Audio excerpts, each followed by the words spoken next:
বহরমপুরে স্কুল চলাকালীন বিদ্যালয়ের শৌচালয় থেকে বিষধর সাপ ধরলেন শিক্ষক।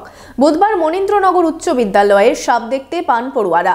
পরে সেই সাপটি ধরেন স্কুলের এক শিক্ষক। সেই সাপটিকে বন দপ্তরের কর্মীদের হাতে তুলে দেওয়া হয়। স্কুল চলাকালীন স্কুলের শৌচালয়ের পাশে বিষধর উদ্ধার করলেন শিক্ষক। ঘটনায় চাঞ্চল্য ছড়ায় বহরমপুরের মনীন্দ্রনগর উচ্চ বিদ্যালয়ে। জানা গিয়েছে, বুধবার দুপুরে স্কুল চলাকালীন পড়ুয়ারা শৌচালয়ের বাইরে একটি বিষধর সাপ দেখতে পান। খবর দেওয়া হয় বন দপ্তরে। যদিও স্কুলে বিজ্ঞান বিভাগের শিক্ষক সাপটিকে কোনো রকমে ধরে প্লাস্টিকের জার বন্দি করেন। মাসুদ রানা চৌধুরী মহাশয় উনি সাহসিকতার সঙ্গে সাপটিকে খুব সন্তর্পণে ধরেন এবং আমরা একটা জারের মধ্যে সাপটাকে বন্দি করি এবং বন দপ্তরকে খবর দেওয়া হয়। বন দপ্তর থেকে পার্সোনেলরা এসে সাপটাকে উদ্ধার করেন।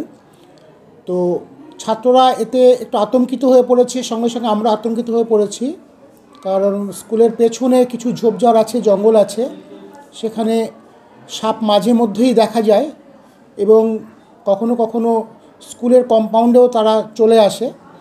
যদিও বন দপ্তরকে জানানো মাত্রই তারা এসে সাপগুলোকে ধরার ব্যবস্থা করেন, তথাপি আমাদের মধ্যে একটা আতঙ্কের সঞ্চার হয়েছে এবং যতটা জানা যাচ্ছে যে সাপটি খরিস জাতীয় সাপ। বন দপ্তরের কর্মীরা স্কুলে পৌঁছলে তাদের হাতে তুলে দেওয়া হয় সাপটিকে। বন দপ্তরের কর্মীরা জানান, সাপটিকে জঙ্গলে ছেড়ে দেওয়া হবে। এসে দেখি সাপটা স্কুলের মাস্টারমশাই একজন আর কি, উনি খুবই সাহসী।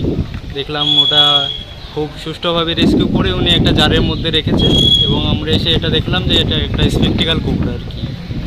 আমরা এটাকে নিয়ে গিয়ে এখন সেফ জায়গায় আর কি, বা আমাদের ফরেস্টের জঙ্গলে গিয়ে এটাকে রিলিজ করে দেব।